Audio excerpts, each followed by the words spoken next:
ویسے 11 مہینے تہجد کے وقت میں خاص اعلان ہوتا ہے۔ کوئی ہے اپنے گناہوں کی معافی چاہنے والا کہ میں اس کو معاف کر دوں، کوئی ہے اپنی پریشانیوں کا حل چاہنے والا کہ میں اس کی پریشانیاں دور کر دوں، کوئی ہے مجھ سے بغیر تانا لیے دامن بھر کر لے جانے والا۔ جو بھی تمہاری پریشانی ہے، تہجد کے وقت آواز لگتی ہے کہ اگر کوئی بیماری کی پریشانی ہے، کوئی رزق کی لائن سے پریشانی ہے، اولاد کی لائن سے پریشانی ہے، کوئی بھی تم پریشانی لے کر میرے دروازے پر آ جاؤ۔ وہ آواز لگا رہا ہوتا ہے اور ہم سو رہے ہوتے ہیں۔ اس نے دیکھا بندہ اس وقت نہیں آیا تو اب اس کو پورا مہینہ دے دیتا ہوں، اور اس میں کوئی وقت طے نہیں کیا، یعنی رمضان کا جو 24 گھنٹے جو ہوتے ہیں اس میں مسلسل یہ آواز لگتی ہے۔ رحمت والے فرشتے آسمان دنیا پر آتے ہیں اور کہتے ہیں اب وقت کی تقسیم ختم ہو گئی، رات اور دن کی کوئی تخصیص نہیں رہی، جس وقت آؤ، جب آؤ، صبح کو آؤ، دوپہر کو آؤ، شام کو آؤ، رات کے پہلے حصے میں آؤ، نصف رات کو آؤ، صبح آؤ، جب بھی آؤ، آؤ مجھ سے گناہوں کی معافی چاہ لو، میں معاف کرنے کے لیے میری رحمتیں تمہارا انتظار کر رہی ہیں۔ اب جو خود موقع دے اور خود طریقہ بتائے اور پھر خود کہے کہ جب تم گناہ لے کر میرے در پہ آؤ گے تو میں تانا نہیں دوں گا کہ اتنے دن کیوں نہیں آئے، اتنے کیوں گناہ کیے۔ یہ رحمتیں لے کر رمضان مبارک کا آغاز ہو چکا ہے۔ اس میں ایک خاص جو عبادت دی گئی ہے وہ روزہ دیا گیا ہے۔ اب یہ روزہ خاص عبادت ہے، باقی ساری جتنی عبادتیں ہیں اس میں دکھاوا ہوتا ہے۔ بچے نماز پڑھ رہے ہوتے ہیں، ہو سکتا ہے یہ نیت ہو کہ دادا کہیں کہ پوتو شانو ہے، نمازی بن گیا ہے، استاد کہیں گے کہ شاگرد بڑا اچھا ہے، نمازی بن گیا ہے۔ ہر چیز میں دکھاوا ہوتا ہے، لیکن روزہ جو ہے اس میں دکھاوا نہیں ہے، یہ رب اور بندے کے بیچ میں ایک راز ہے۔ تو نے روزہ رکھا یا نہیں رکھا ہے تو جانے، تیرا اللہ جانے۔ تو فرمایا یہ خاص ہے، اس لیے جب اس کی فضیلت بتائی تو فرمایا الصوم لی وانا اجزی بہ، باقی سارے اعمال کا جو انعام ہوگا وہ فرشتے دے رہے ہوں گے، لیکن قیامت کے دن جب روزے کے انعام کے دینے کی باری آئے گی، اللہ فرمائیں گے روزہ میرے لیے تھا، اس کا بدلہ بھی میں خود دوں گا۔ اب کیا دوں گا یہ فرشتوں کو بھی نہیں بتایا کیا دوں گا۔ یہ راز کی بات تھی نا کہ فرشتوں کو بھی پتہ نہیں تھا کہ تو روزے دار ہے کہ نہیں، تو فرشتوں کو بھی دھوکہ دے سکتا ہے۔ مثال کے طور پر آپ نے سحری کھائی اور افطاری بھی خوب کھائی، بیچ میں 24 آپ نے جو 12-16 گھنٹے تھے اس میں کچھ نہیں کھایا، فرشتے تو یہی دیکھتے ہیں اس نے نہیں کھایا تو روزہ ہوگا، لیکن آپ کی اگر نیت نہیں تھی تو روزہ نہیں تھا۔ تو یہ راز تھا جو اللہ اور بندے کے درمیان تھا، فرشتوں کو بھی پتہ نہیں تھا، تو انعام وہ دیا کہ وہ بدلہ دوں گا کہ فرشتے بھی اس کا راز نہیں جانتے۔ الصوم لی وانا اجزی بہ، روزہ جب میرے لیے رکھا اس نے، انعام میں دوں گا۔ اور ایک بعض محدثین اسی لفظ کو انا اجزا بہ کو انا اجزا بہ پڑھتے ہیں، جس کا مطلب ہوتا ہے کہ روزے کا بدلہ کوئی چیز نہیں ہو سکتی، انا اجزا بہ، میں خود روزے کا بدلہ۔ اللہ فرماتے ہیں روزے کا بدلہ میں خود ہوں، نماز کا بدلہ جنت ہے، اور جو ہے باقی اعمال کے بدلے رفع درجات ہیں، لیکن روزہ یہ خاص عمل ہے کہ اس کا بدلہ میں خود ہوں۔ میں اپنے بندے کو دیدار کرا کے ایک خاص دروازے سے گزار کر اس سے راضی کر لوں گا۔ تو یہ خاص عمل دیا، کیوں دیا؟ کہ لعلکم تتقون، تاکہ تمہارے اندر میرا ڈر پیدا ہو جائے۔ کیا اللہ نماز سے ڈر پیدا نہیں ہوگا؟ نماز بھی تو برائیوں سے روکتی ہے نا۔ الصلاۃ تنہی عن الفحشاء والمنکر کہا کہ نماز برائی اور بے حیائی کے کاموں سے روکتی ہے۔ ہر نیک عمل کے اندر کشش ہوتی ہے، وہ گناہوں سے بچاتا ہے اور نیکی پہ ابھارتا ہے، لیکن روزے کے ساتھ خاص کیوں کہا کہ روزہ اس لیے فرض کر رہا ہوں تاکہ تمہارے اندر تقویٰ پیدا ہو جائے، اس لیے کہ روزہ ہی ایک ایسا عمل ہے جو انسان کو احساس دلاتا ہے۔ جو تقوی کی صحیح تعریف ہے وہ یہ ہے کہ تنہائیوں میں یہ خیال آ جائے کہ میرا رب مجھے دیکھ رہا ہے۔ اب یہ صرف روزے میں سب سے زیادہ ہوتا ہے، نماز آپ نے فجر نہیں پڑھی، یہ خیال نہیں آیا کہ میرا خدا بستر پہ سویا ہوا مجھے دیکھ رہا ہے۔ آپ دکان پہ بیٹھ کے جھوٹ بول رہے تھے، خیال نہیں آیا کہ میرا خدا دیکھ رہا ہے۔ انسان نے کسی بھی موقع پہ خیال نہیں آیا، لیکن کیسا بھی عام مسلمان تھا، 15 سال کا نوجوان تھا، ان پڑھ تھا، جب اس نے روزہ رکھا، اب اس سے کہو تنہائی میں پانی پی لے، کہتا ہے میرا رب دیکھ رہا ہے۔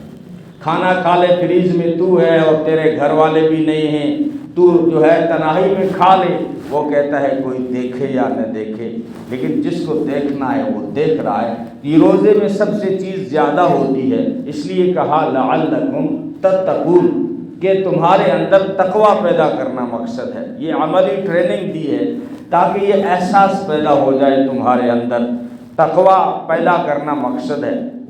اور دوسری چیز، روزہ انسان کو صبر سکھا رہا ہوتا ہے۔ یہ صبر جو بہت ساری کامیابیوں کا ضامن ہے، ہر شعبے میں اس کی ضرورت پڑتی ہے۔ وہ انسان کامیاب ہے جو ڈسپلین کو رکھتا ہے، جو صبر کو رکھتا ہے، جو اپنے آپ پر قابو رکھتا ہے، جو بیلنس برقرار رکھتا ہے، چاہے دنیا کے کسی بھی شعبے میں چلا جائے، چاہے دین کے کسی بھی شعبے میں چلا جائے، تو اس کو جو ہے صبر کی ضرورت ہوتی ہے۔ صبر کئی طرح کے ہوتے ہیں، نیکی پہ جمنے کو بھی صبر کہتے ہیں، گناہ چھوڑنے کو بھی صبر کہتے ہیں، اور اگر کوئی مصیبت آ جائے، پریشانی آ جائے، مزاج کے خلاف کوئی بات ہو جائے، اس کے اوپر جم جانے کو بھی صبر کہتے ہیں۔ تو یہ سارے صبر روزے میں سکھائے جاتے ہیں۔ آپ نے روزہ رکھا ہے، ظہر کے بعد میں معدہ خالی ہو جاتا ہے اور انسان کا جو ٹیمپریچر ہے وہ ہائی ہو جاتا ہے، باڈی کی جو گرمی ہے وہ ہائی ہو جاتی ہے، اس کو پانی نہیں ملا ہے، پھر معدہ خالی ہے۔ اب ہو سکتا ہے کہ آپ کے اندر چڑچڑا پن پیدا ہو، آپ بے قابو ہو جائیں، آپ بے صبری کر بیٹھے، تو روزہ رکھ کر یہ عملی ٹریننگ دلائی جا رہی ہے کہ آپ کو ہر موقع پہ صبر کے دامن کو تھامے رکھنا ہے۔ تو یہ صبر اگر آپ کے اندر پیدا ہو گیا تو آپ کو ہر شعبے میں کامیابی دلائے گا۔ نبی نے فرمایا یہ مہینہ صبر کا مہینہ ہے اور صبر کا بدلہ جنت ہے۔ یہ مختصر خطبے میں فرما دیا۔ تو یہ صبر بھی روزے کے ذریعے سے سکھایا جا رہا ہے۔ عام طور پر ہوتا یہ ہے کہ جو ہے انسان بے صبری کر بیٹھتا ہے، غصہ آتا ہے انسان کو، لیکن یہی چیز سیکھنی ہے ہمیں۔ ہمارا امتحان ہو رہا ہوتا ہے، عصر کے وقت میں ہو سکتا ہے آپ روزے سے ہیں تو آپ کی گھر والی بھی تو روزے سے ہے، وہ آپ کے کھانے بنا رہی ہے، کسی بات پر آپ بے قابو ہو جاتے ہیں، کبھی اولاد کو ڈانٹ رہے ہیں، کبھی بیوی کو ڈانٹ رہے ہیں، دسترخوان پہ جھگڑے ہو جاتے ہیں، وہ اسی بے صبری کی وجہ سے ہوتے ہیں۔ تو یہی تو صبر سکھانا مقصد تھا۔ روزے کے مقصد کو سمجھنا ضروری ہے۔ یہ صبر سکھا رہا ہے، اور صبر بہت سارے شعبوں میں کام دیتا ہے، اور جو فرمایا صبر کرنے والے کے ساتھ اللہ ہوتا ہے، اس کی مدد ہوتی ہے۔ تو اگر کامیاب ہونا ہے چاہے زندگی کے شعبوں میں، تو رمضان کا روزہ رکھ کر ایک تو اپنے اندر تقویٰ سیکھ لیجئے، اور دوسرا ہے صبر سیکھ لیجئے۔ اور تیسری چیز جو روزہ سکھاتا ہے وہ انسانی ہمدردی اور خیر خواہی سکھاتا ہے، دوسروں کا احساس سکھاتا ہے۔ آپ جو ہے صبح سے ناشتہ کرتے ہیں، 8-10 بجے کرکرے کھا رہے ہوتے ہیں، زور بعد کھانا کھا رہے ہوتے ہیں، 4 بجے چائے ناشتہ ہو رہا ہوتا ہے، مغرب سے پہلے کچھ نہ کچھ سلاد کھا رہے ہوتے ہیں، عشاء کے بعد پھر کھانا اور سری اور گوشت کھا رہے ہوتے ہیں، آپ کو پتہ ہی نہیں ہوتا کہ غریب کی بھوک کیا ہوتی ہے۔ اور آپ ٹھنڈے پہ ٹھنڈا مرنڈا پیپسی چلا رہے ہوتے ہیں، تھمس اپ پی رہے ہوتے ہیں، جوس پی رہے ہوتے ہیں، چھاچھ پی رہے ہوتے ہیں، دہی پی رہے ہوتے ہیں، دودھ پی رہے ہوتے ہیں، نہیں احساس ہوتا ہے انسان کو کہ غریب کی پیاس کیا ہوتی ہے۔ اب روزہ رکھ کر انسانی ہمدردی یاد دلائی کہ تو روزانہ 8 مرتبہ کھانے والا انسان ہے، تیرے اسی ملک میں ایسے ہزاروں انسان ہیں جن کو ایک ٹائم کھانا نصیب نہیں ہوتا، بغیر کھانا کھائے بہت سارے ریلوے اسٹیشن پہ سو جاتے ہیں، بغیر کھانا سردی کے موسم میں بغیر چادر کے بس اسٹینڈ پہ سو جاتے ہیں، ریلوے پٹری پہ سو جاتے ہیں۔ روزہ رکھ کر صرف جنت کمانا نہیں، بلکہ روزہ رکھوا کر انسانی ہمدردی کو پیدا کرنا مقصد ہے۔ دیکھ اپنے چاروں طرف میں کوئی پریشان نہ ہو، تو یہ محسوس ہوا بھوک کیا چیز ہوتی ہے۔ صبح 4 بجے سحری کھائی ہے نا، اب بھوک تو لگ رہی ہوگی، 2 بج رہے ہیں، اب محسوس ہوا تجھے کہ غریب کی بھوک کیا ہوتی ہے، روزانہ غریب کس طرح اس بھوک سے گزرتا ہے۔ یہ انسانی ہمدردی پیدا کرنا مقصد ہے۔ اس لیے نبی نے فرمایا اسی خطبے میں جو 29 کے شعبان صحابہ میں بڑی اہمیت کے ساتھ نبی نے خطبہ دیا تھا، اس میں یہ ساری باتیں ہیں، اس میں یہ بھی تھا یہ مہینہ جو آ رہا ہے یہ انسانی ہمدردی اور خیر خواہی کا مہینہ آ رہا ہے، اسی مہینے میں تمہیں سنبھالنا ہے، زیادہ نہیں سنبھال سکتے اپنے محلے کا اکاؤنٹ کر لو۔ پڑوسی کس کو کہا گیا ہے؟ محدثین فرماتے ہیں تیرے سامنے جو 40 گھر ہیں وہ تیرے پڑوسی ہیں، تیرے پیچھے جو 40 گھر ہیں وہ تیرے پڑوسی ہیں، تیرے دائیں طرف جو 40 گھر ہیں وہ تیرے پڑوسی ہیں، اور تیرے بائیں طرف جو 40 گھر ہیں یہ تیرے پڑوسی ہیں۔ اگر انسان ہم اپنے پڑوسیوں کو جائزہ لے لیں کہ کم سے کم ہمارے محلے میں اس مہینے میں جو انسانی ہمدردی کا مہینہ ہے، کہیں ایسا نہ ہو کہ جو کسی کا چولہا غریب کا ٹھنڈا ہو۔ اور اسلام نے صرف مسلمان ٹارگٹ نہیں رکھا ہے، انسانی ہمدردی کہا، چاہے وہ غیر مسلم ہو، جاٹ ہو، راجپوت ہو، میگھوال ہو، بھیل ہو، ایس ٹی ہو، کوئی بھی ہو، ہے انسان اللہ کا بندہ۔ تو ہمدردی جب سکھائی جا رہی ہے، روزے کے ذریعے سے جب عملی مشق کرائی جا رہی ہے، تو نظر اٹھا کر دیکھنا کسی غریب کا چولہا ٹھنڈا نہ ہو۔ ایسا نہ ہو کہ اسی مہینے میں کسی کے پاس کپڑے بھی نہ ہوں، کسی کے پاس کھانا بھی نہ ہو۔ فرمایا اچھے کھانوں کی پکوان سے پڑوسیوں کے بچوں کو پریشان مت کرنا۔ ہمارے آقا کی سیرت بڑی عجیب سیرت ہے، کبھی کہتے ہیں کہ بیوہ کے آگے اپنی بیوی سے پیار مت کرنا، پڑھا کرو سیرت، بیوہ کے آگے اپنی بیوی سے پیار مت کرنا، پیار کی نگاہ بیوہ کے سامنے بیوی پہ مت ڈالنا، کیونکہ اس کے جذبات کو ٹھیس پہنچے گی۔ یتیم بچے اگر تمہارے سامنے ہوں، اپنے بچوں پر پیار کی نگاہ مت ڈالنا، پیار کا ہاتھ مت پھیرنا، ورنہ اس یتیم کو اپنے ماں باپ یاد آئیں گے، اس کے جذبات کو ٹھیس پہنچے گی۔ یہ انسانی ہمدردی سکھائی جا رہی ہے اسی رمضان میں۔ کوئی بیوہ ہے، کوئی یتیم ہے، کوئی پریشان حال ہے، اس کو سنبھالنا، اور اپنے اچھے اچھے پکوان سے پڑوسیوں کے بچوں کو پریشان مت کرنا۔ بچے تو بچے ہی ہوتے ہیں، بچوں کے جذبات تو بچوں کے ہی ہوتے ہیں، وہ پھر ضدی ہوتے ہیں، انہیں نہیں پتہ کہ گھر میں کیا حالات چل رہے ہیں۔ جب پڑوس کی خوشبو سونگتے ہیں، کہتے ہیں امی آج اپنے یہاں بھی بریانی ہونی چاہیے، کہتے ہیں امی پڑوس سے سیب کی خوشبو آ رہی ہے، امی انگور کی خوشبو آ رہی ہے، ہمیں بھی دلا کے دو۔ بچوں کو نہیں پتہ ہوتا کہ ان کے حالات کیا چل رہے ہیں، اس لیے تم کو اسلام نے لاگو کر دیا کہ تم جو ہے اپنے کھانوں کے پکوان سے پڑوسیوں کے بچوں کو پریشان مت کرنا۔ اگر لائے ہو پھل فروٹ تو چند چھلکے پڑوسی کے گھر بھی پہنچا دینا، اگر بنا رہے ہو بریانی تو خوشبو سے پریشان مت کرو پڑوسی کو، بلکہ ایک پلیٹ پڑوسی کے گھر بھی بھیج دو۔ اور فرمایا اگر تم گوشت لائے ہو، اگر بوٹی دینے کا تمہارے جی میں نہیں ہے تو شوربہ زیادہ کر دینا، شوربہ ہی غریبوں کو پہنچا دینا، اللہ کے پڑوسیوں کو مت ستا۔ یہ انسانی ہمدردی اسی مہینے کے اندر عملی ٹریننگ اور مشق کے ذریعے سے سکھائی جاتی ہے، ورنہ فرما دیا گیا خدا کی قسم وہ مومن نہیں ہو سکتا جو خود پیٹ بھر کے سو جائے کھا کے، اور اس کے پڑوس میں کوئی بھوکھا انسان، مسلمان نہیں، فرقہ نہیں، سنی نہیں، جو ہے اہل حدیث نہیں کہا، دیوبندی نہیں، بریلوی نہیں، کچھ بھی نہیں کہا، کوئی بھوکھا انسان ہوگا اور تم رات کو مصلی پہ لمبے لمبے سجدے کر رہے ہوں گے، تمہارے پڑوس میں کوئی بھوکھا انسان اس رات پایا گیا تو سارے سجدے تمہارے منہ پہ مار کر تمہیں ایمان والوں کی لسٹ سے خارج کر دیا جائے گا۔ تم اپنے آپ کو نیک سمجھ رہے ہوں گے، میں اس وقت تہجد پڑھ رہا ہوں، لیکن تہجد پڑھتے وقت اگر تیرے محلے میں کوئی بھوکھا انسان بھوک کی وجہ سے کرا رہا ہے تو تہجد کے سجدے تیرے منہ پہ مار دیے جائیں گے۔ نہیں چاہیے مجھے۔ تم نے کیا سمجھا تھا میں نے انسان کو نائب اور خلیفہ کیوں بنایا ہے؟ جو میرے باتیں میرے اندر نہیں ہی وہ تمہارے اندر دیکھنا چاہتا ہوں۔ میں سب کو کھلانا پسند کرتا ہوں، اس لیے تم میں سے کوئی کھلاتا ہے نا، اگر تم نے بھوکے کو ایک لقمہ کھلایا، حدیث میں ہے کہ 7 خندقیں دوزخ سے دور کر دوں گا۔ 7 خندق، ایک خندق ہوتی ہے زمین سے آسمان تک، اور زمین سے آسمان تک کا فاصلہ ہے 500 سال کا فاصلہ۔ 500 سال کوئی چلے گا تو پہلا آسمان آئے گا، اتنے 7 خندقیں کر لو جو ہے بھوکے کو کھانا کھلانے پر یہ دے دیا۔ اگر تم نے کسی کو پانی پلایا تو بھی 7 خندقیں دوزخ سے دور کر دوں گا۔ اور اسی رمضان میں افطار کرانے کے فضائل بتا کر وہی انسانی ہمدردی پیدا کرنا مقصد بتا دی۔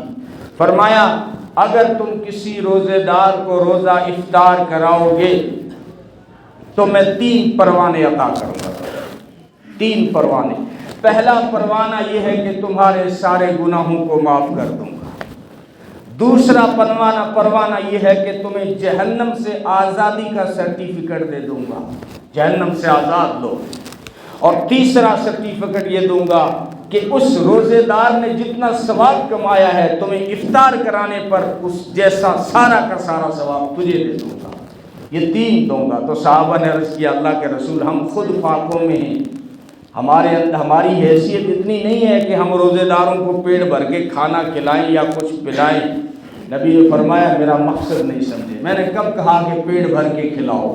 یہ جو ثواب بتا رہا ہوں یہ آپ کو لسی کے ایک گھونٹ پہ ملے گا، آپ کو کھجور کے ایک پیس پہ ملے گا، آپ کو پانی کے ایک گھونٹ پہ مل جائے گا۔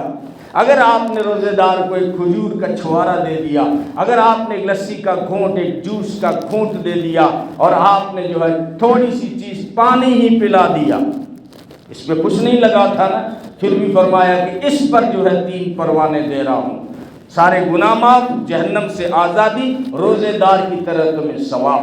ہاں اگر کبھی خدا توفیق دے، اور نبی نے آگے فرمایا اگر کسی نے روزے دار کو پیٹ بھر کے کھانا کھلا دیا تو وہ قیامت کے دن میرے حوض کوثر سے ایسا مشروب پیے گا کہ جنت میں داخل ہونے تک اس کو پیاس نہیں ہوگی۔ تو یہ 3 باتیں ہوگی۔ ایک تو یہ کہ روزہ جو ہے وہ تقویٰ روزہ رکھوا کر تقویٰ پیدا کرنا مقصد ہے۔ دوسرا کہ روزہ رکھوا کر صبر سکھانا مقصد ہے۔ اور تیسرا کہ روزہ رکھوا کر انسانی ہمدردی اور خیر خواہی پیدا کرنا مقصد ہے۔ اب ایک اور دعا ہے، ایک اور عبادت ہے جو اتنی خاص تو نہیں ہے لیکن اس کے فضائل بڑے بتا دیے۔ وہ یہ ہے کہ اس رمضان میں ایک خاص عبادت کرنی ہے، اس کا کوئی خاص وقت نہیں ہے اور کوئی مدت نہیں ہے۔ وہ یہ ہے کہ کسی بھی وقت جب بھی فرصت ملے تو یہ دعا کا مہینہ بھی ہے، اللہ سے مانگنے کا مہینہ بھی ہے، اپنے گناہوں کی معافی اور اپنے درجات، اللہ سے جو آپ ضروریات حاجات مانگنا چاہتے ہیں، گناہوں کی معافی مانگنا چاہتے ہیں، تو وہ کہتا ہے قال ربکم ادعونی استجب لکم، تمہارا رب کہتا ہے مجھے پکارو اور استجب لکم، میں اسے قبول کروں گا۔ وہ پہلے ہی کہہ رہا ہے کہ تم آؤ گے نا تو جب میرے سامنے تم توبہ کرو گے، حدیث قدسی میں فرمایا 70-80 سال کا بوڑھا گنہگار آ کے جب کہتا ہے اللہ آسمان اور زمین کے خلا کو میرے گناہوں نے بھر لیا ہے، جاؤں کہاں؟ اب ریٹائر کی عمر میں پہنچا ہوں تو دنیا نے بھی دھتکار دیا ہے۔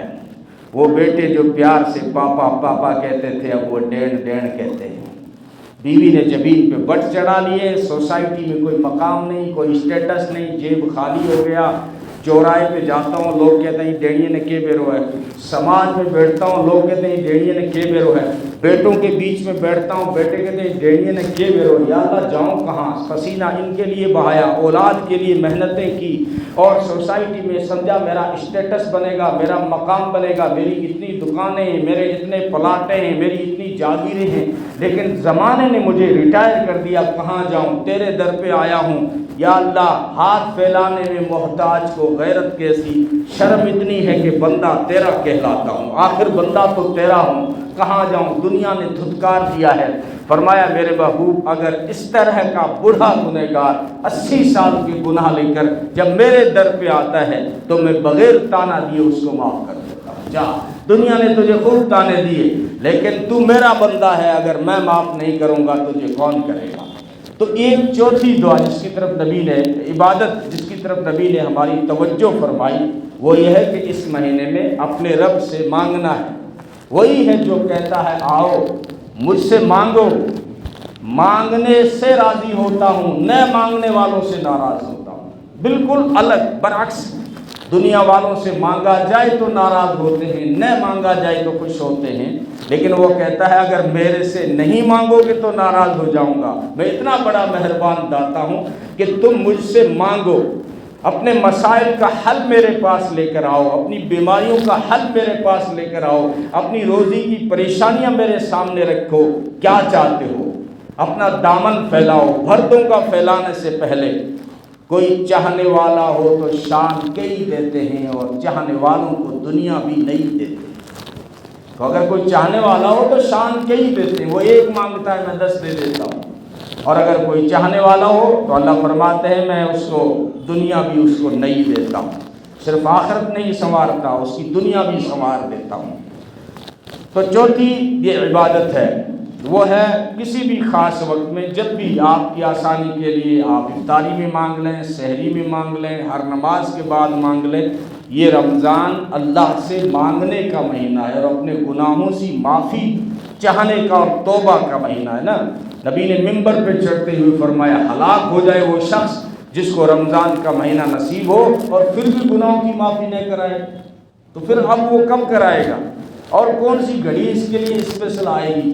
رمضان سے بہتر کون سا وقت آئے گا جہاں 24 گھنٹے آواز لگا رہی آؤ مجھ سے توبہ کرو، مجھ سے اپنے گناہوں کی معافی چاہو، میں معاف کرنے کو تیار بیٹھا ہوں، میری رحمتیں تیرا انتظار کر رہی۔ نبئ عبادی انی انا الغفور الرحیم، قرآن میں کہا گیا میرے بندوں سے کہہ دو کہ تمہارا رب بڑا غفور الرحیم ہے۔ میرے محبوب اذا سألک عبادی عنی فانی قریب، میرے محبوب جب میرے بندے مجھ سے پوچھیں، آپ سے پوچھیں میرے بارے میں کہ اللہ کہاں رہتا ہے، تو ان سے یہ مت کہنا کہ وہ بہت دور ہے۔ انداز دیکھو، وَإِذَا سَأَلَكَ عِبَادِي عَنِّي فَإِنِّي قَرِيبٌ، میرے محبوب جب میرے بندے تجھ سے یہ پوچھیں کہ ہمارا اللہ کہاں ہے تو کہہ دینا انی قریب، وہ تو بہت قریب ہے۔ نحن اقرب الیہ من حبل الورید، میں تمہاری رگے جان سے بھی زیادہ قریب ہوں۔ اور جب وہ پکاریں تو انہیں کہہ دینا کہ وہ تمہارے سیئات کو حسنات سے بدل دیتا ہے۔ وہ جب معافی کرنے پہ آتا ہے نا، وہ یہ نہیں دیکھتا کہ گناہ کتنے ہیں، بلکہ تیرے جتنے گناہ ہوتے ہیں، اگر کروڑوں گناہ ہیں اور توبہ کرنے گیا ہے تو جب اللہ اس سے معاف کرتے ہیں تو وہ جو گناہ کروڑوں ہوتے ہیں وہ خالی صفحے نہیں چھوڑتے، بلکہ سارے کروڑوں گناہوں کو نیکیوں سے بدل دیتے ہیں۔ وہ سارے گناہوں کے جو رجسٹر تھے وہ نیکیوں کے رجسٹر ہو جاتے ہیں۔ اس لیے فرمایا کہ اللہ رب العزت جب معاف کرنے پہ آتے ہیں تو جو سیئات ہوتے ہیں اس کو حسنات سے بدل دیتے ہیں۔ یہ بار بار اس کی رحمت کو دنیا نے دیکھا ہے۔ وَسَارِعُوا إِلَىٰ مَغْفِرَةٍ مِّن رَّبِّكُمْ وَجَنَّةٍ عَرْضُهَا السَّمَاوَاتُ، دوڑو اللہ کی مغفرت کی طرف، ریس لگاؤ، ایک دوسرے پر بازی لے جاؤ، اس کی رحمتیں سمیٹو، اس کی رحمت کہ آگے جب ہاتھ پھیلاؤ گے تو مایوس نہیں جاؤ گے۔ درگہ ماں درگہ نومیدی نیست، گر 100 بار توبہ شکستی بادا، کہ اگر 100 مرتبہ ہی توبہ کر کے تو نے توڑ دی تو بھی مایوس مت ہونا، ایک بار اور ٹرائی کرنا، جب بھی جائے گا اس کے یہاں رحمت ہی پائے گا، مایوسی نہیں پائے گا، امید ہی پائے گا۔ وہ کہتا ہے لا تقنطوا من رحمت اللہ، میری رحمت سے نا امید مت ہوا کرو۔ تمہارے گناہ بہت صحیح لیکن میری رحمتوں جتنے تھوڑی ہو جائیں گی۔ تمہارے گناہوں کے پہاڑ بڑے ہیں لیکن میری رحمت کے پہاڑ اس سے بھی بڑے ہیں۔ تمہارے گناہ کہاں تک پہنچے گے؟ آسمان کی چھت تک؟ ارے میری رحمتوں کا تو کوئی کنارہ ہی نہیں ہے۔ جب میری مخلوق ایک گندی چیزوں پہ سورج اپنی کرنیں ڈالتا ہے گوبر پہ تو اس کو سکھا کے پاک کر دیتا ہے، میری رحمت کی تجلیاں جب پڑتی ہیں گناہوں پر تو گناہوں کو پاک کر نیکیوں سے بدل دیتا ہوں۔ کس کو میں نے مایوس بھیجا ہے؟ آدم علیہ السلام جنت سے نکلے، مجھے پکارا ربنا ظلمنا انفسنا وان لم تغفر لنا وترحمنا لنکونن من الخاسرین۔ آدم کہہ رہے تھے ربا ہم نے اپنی جانوں پہ ظلم کر دیا، اگر تو نے دستگیری نہیں کی تو آدم ہلاک ہو جائے گا۔ وہ کون تھا جس نے آدم کے آنسو پوچھے؟ وہ کون تھا جس نے آدم کو اپنی دامن رحمت میں لیا تھا؟ وہ دیکھو کشتی والا کیا کہہ رہا ہے، وَذَنُّونِ إِذْ ذَهَبَ مُغَاضِبًا فَظَنَّ أَن لَّن نَّقْدِرَ عَلَيْهِ فَنَادَىٰ فِي الظُّلُمَاتِ أَن لَّا إِلَٰهَ إِلَّا أَنتَ سُبْحَانَكَ إِنِّي كُنتُ مِنَ الظَّالِمِينَ۔ وہ یونس جس کو مچھلی نے اپنے پیٹ میں لیا اور سمندر میں چلی گئی، اور ایک رات کی تنہائی کا اندھیرا، شکم ماہی کا اندھیرا ہے اور دریا کی گہرائی کا اندھیرا ہے۔ فنادیٰ فی الظلمات، بہت سارے اندھیروں میں یونس نے مجھے پکارا، یونس کہنے لگا لا الہ الا انت سبحانک انی کنت من الظالمین، اللہ تیرے سوا کوئی نہیں ہے یہاں سے نکالنے والا۔ پھر میری رحمتیں آئی اور مچھلی سے نکالا، نرم و نازک کو کدو کی بیل کے پاس میں ٹھہرا کر اس کی بچے کی طرح دوبارہ پرورش کر کے میری رحمتوں نے اس سے یوں نکالا اندھیروں سے۔ جس نے بھی مجھے پکارا ہے تو میری رحمتوں نے آ کر استقبال کیا ہے۔ قرآن کریم ہم سے کہتا ہے کہ یوں مانگو۔ اس کے در پہ جب خلیل نے مانگا تو اس نے اپنا محبوب دے دیا، اور اس نے محبوب نے جب مانگا تو اس نے عمر دے دیا، اور حضرت موسیٰ نے جب مانگا تو صالح اور جو ہے صالح بھائی حضرت ہارون علیہ السلام دے دیا۔ وہ دامن بھر دیتا ہے پھیلانے سے پہلے پہلے۔ جو چوتھی عبادت رمضان کی ہے وہ ہے توبہ کرنا، اللہ سے مانگنا، استغفار کرنا، کچھ وقت اللہ کے سامنے اپنی حاجتوں کو رکھنا۔ یہ 4 عبادتیں ہو گئی۔ ایک تو یہ ہے کہ روزے کے ذریعے سے تقوی حاصل کرنا ہے، دوسرا روزے کے ذریعے سے صبر سیکھنا ہے، اور تیسرا روزے کے ذریعے سے انسانی ہمدردی کو سیکھنا ہے، اور چوتھا جس کی طرف نبی نے توجہ فرمائی وہ یہ کہ اس رمضان میں جب اس کی رحمتیں اتنی برس رہی ہیں تو تم جو ہے ہاتھ اٹھا کر اپنے ہاتھ جو ہے پھیلا کر اس کی رحمتوں کا فائدہ اٹھاؤ اور سچی اور پکی توبہ کر لو۔ سچی پکی توبہ کا مطلب یہ ہوتا ہے کہ جس گناہ میں مبتلا تھے وہ گناہ چھوڑ دو، اور اس گناہ کے بارے میں شرمندگی بھی ہو اور اس سے الگ بھی ہو جاؤ اور آئندہ نہ کرنے کا پکا عزم کر لو تو یہ گناہ معاف ہو جائے گا۔ اس سے توبہ کہتے ہیں۔ یعنی دعا گناہ کے ساتھ چپکا ہوا ہے اور گناہ بھی جاری ہے، توبہ بھی جاری ہے، تو یہ کوئی توبہ نہیں ہوئی۔ جس گناہ سے توبہ کرنا چاہتے ہیں سب سے پہلے اس گناہ سے الگ ہو جائے۔ دوسری بات یہ ہے کہ شرمندگی بھی ہو، یہ جو گناہ ہوا یہ غلط ہوا، شرمندہ ہو انسان۔ اور تیسرا یہ کہ آئندہ نہ کرنے کا پکا ارادہ ہو، اگر ہو جائے تو پھر توبہ کر لینا، لیکن توبہ کرتے وقت ارادہ یہ ہو کہ آئندہ یہ گناہ کبھی نہیں کروں گا۔ تو جس دعا کے ساتھ یہ 3 چیزیں وابستہ ہوتی ہیں پھر وہ گناہ کتنا بھی بڑا ہو وہ توبہ سے معاف ہو جاتا ہے۔ اور نبی نے اسی خطبے میں فرمایا کہ یہ انفاق کا مہینہ ہے، صدقات خیرات کا مہینہ ہے۔ حضرت عائشہ رضی اللہ تعالیٰ کا ایک قول ہے کہ وہ تو ہمارے آقا کی سخاوت جو ہواؤں کی طرح چلتی تھی، لیکن رمضان کے اندر جو ہے سخاوت دوہری ہو جاتی تھی، طوفانوں کی طرح آندھیوں کی طرح چلا کرتی تھی۔ تو انسانی ہمدردی کا ایک آخری حصہ سمجھ لیں کہ اس میں اپنے جس طرح ہم اپنی جان کا روزہ رکھتے ہیں اور اپنی جان کی قربانی پیش کرتے ہیں اپنے عقل پر، اپنی آنکھوں پر، کیونکہ روزہ جو ہے وہ صرف کھانے پینے سے رکنے کا نام نہیں ہے۔ جس طرح حلال چیزوں سے منع کیا ہے، مقصد حرام سے روکنا ہے۔ حلال کھانوں سے روکا کیوں؟ مشق کرانی ہے تاکہ حرام کھانے سے بچ جائے۔ اور جس طرح زبان کا منہ کا روزہ ہے کہ آپ پانی نہیں پی سکتے، کھانا نہیں کر سکتے، ایسے ہی دماغ کا روزہ ہے کہ اس میں غلط کھچڑی نہیں پکا سکتے آپ، روزے کی حالت میں غلط خیالات کے پلاؤ نہیں پکا سکتے۔ اور آنکھوں کا روزہ ہے کہ روزے کی حالت میں آپ غلط نہیں دیکھ سکتے۔ اور ہاتھوں کا روزہ ہے کہ آپ روزے کی حالت میں اس کا غلط استعمال نہیں کر سکتے، اس کو ظلم میں استعمال نہیں کر سکتے۔ قدموں کا روزہ ہے کہ روزے کی حالت میں غلط راہوں پہ نہیں چل سکتے۔ یہ ساری عملی ٹریننگ مشق جاتی ہے۔ اگرچہ گناہوں سے روزہ ٹوٹتا نہیں ہے لیکن فاسد ضرور ہو جاتا ہے، یعنی ایسا فاسد جس سے اس کا جو مقصد ہے وہ پورا نہیں ہوتا۔ جس یہ کہتے ہیں دودھ خراب، دودھ پھٹ گیا، وہ ہے تو دودھ ہی لیکن دودھ پھٹ گیا، اب شاندار کھیر نہیں بنے گی، جا کے پنیر بنا لے۔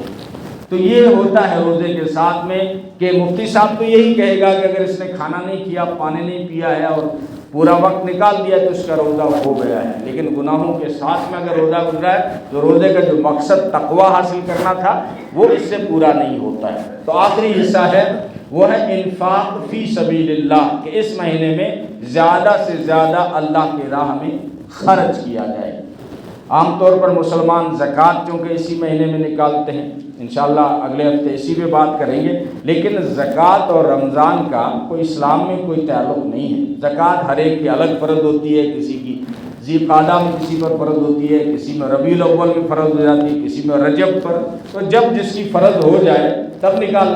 لیکن مسلمان چونکہ نیکیاں زیادہ ملتی ہیں، یہاں بہاؤ بڑھ چکے ہیں، نبی نے فرمایا یہاں کا ایک فرض جو ہے وہ 70 فرضوں کے برابر ہے، اور یہاں کا ایک جو نفل ہے وہ فرض کے برابر ہو گیا ہے۔ تو مسلمان نے سوچا جب دے رہے ہیں تو تھوڑے اچھے جب بھاؤ ملتے ہیں تبھی تو اپنی چیزیں دیتے ہیں، تو زکوٰۃ کو بھی رمضان میں دینا شروع کر دیا، اور پھر جو لینے والے ہیں ان کی بھی آسانی ہو گئی، بہت سارے مدارس سے آتے ہیں تو رمضان میں ان کی چھٹیاں ہوتی ہیں، تو یہ ہے آسانی کے لیے رمضان میں دیا جاتا ہے۔ بہرحال زکوٰۃ بھی دینی چاہیے جو فرض ہے، اسلام کا ایک اہم رکن ہے، لیکن جس حدیث میں صدقات اور خیرات کا ذکر کیا گیا ہے اس رمضان میں وہ زکوٰۃ کے علاوہ کا ہے، یعنی صدقات اور نفلی صدقات کے ذریعے سے غریبوں کی مدد کر دینا، کسی پریشان حال کے کام آنا، اور جہاں ضرورت ہو جس کو اللہ کا راستہ کہا گیا ہو ان جگہوں پہ اس مہینے میں سب سے زیادہ خرچ کرنا، یہ بھی جو ہے ایک مقصد ہے۔ جس طرح آپ کی جان کا روزہ ہے اس طرح اس مہینے میں آپ کا مال بھی لگے۔ اور ایک مشہور واقعہ ہے کہ افطاری کے وقت میں آ کے ایک صدا دیتا ہے غریب، تو سارا خاندان اپنی روٹیاں اٹھا کے دے دیتا ہے۔ قرآن کریم تعریف کرتا ہے وَيُطْعِمُونَ الطَّعَامَ عَلَىٰ حُبِّهِ مِسْكِينًا وَيَتِيمًا وَأَسِيرًا، کہ نیک لوگ وہ ہیں جو یتیموں، مسکینوں اور قیدیوں کو کھانا کھلاتے ہیں۔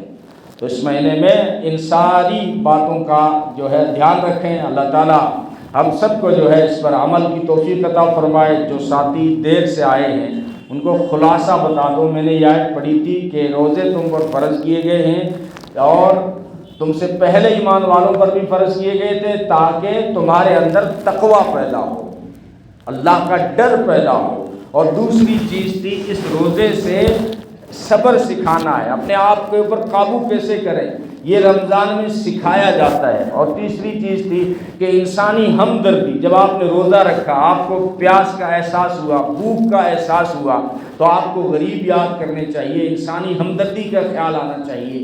اور چوتھا یہ ہے کہ اسی رمضان کے ذریعے سے ایک بات بیچ میں کہی دی تھی کہ اس مہینے میں اللہ سے خوب مانگا جائے، اپنے گناہوں کی معافی بھی، یا جو بھی ضرورت آپ اللہ سے مانگنا چاہتے ہیں جو انسانوں سے نہیں مانگی جا سکتی۔ قال ربکم، تمہارا رب کہتا ہے ادعونی استجب لکم، یہ دعا جو ہے نا یہ دعا خود عبادت ہے۔ حدیث میں فرمایا الدعاء هو العبادہ، بلکہ ایک حدیث میں کہا گیا الدعاء مخ العبادہ، کہ ساری عبادتوں کا مغز جو ہے وہ دعا ہے، ساری عبادتوں کا مغز قریب وہ دعا ہے۔ اور کہا کہ ایک حدیث میں کہا گیا یہ دعا جو ہے وہ بہترین عبادت ہے، دعا هو العبادہ، اس لیے اس عبادت کی طرف بھی خیال جانا چاہیے کہ اسی رمضان میں کچھ حصہ دعا کے لیے بھی مخصوص ہو۔ اور پانچواں اشارہ یہ تھا کہ جس طرح ہم اپنی جان کا روزہ رکھتے ہیں اسی طریقے سے اپنے مال کو بھی اللہ کی راہ میں اس مہینے میں لگائیں۔ بہت سارے آتے ہیں مدارس سے بھی اور جو ہے غریب بھی آتے ہیں۔ سب سے پہلے ترتیب تو بتا دوں کہ سب سے پہلے جب آپ زکوٰۃ اور صدقات اور خیرات نکالنے جائیں تو سب سے پہلے دیکھیں کہ ہمارے رشتہ دار میں غریب کون ہے۔ سب سے پہلے یہ دیکھیں کہ ہمارے رشتہ داروں میں غریب کون ہے، وہاں دوہرا ثواب ملتا ہے، ایک رشتہ داری کا اور ایک خرچ کرنے کا۔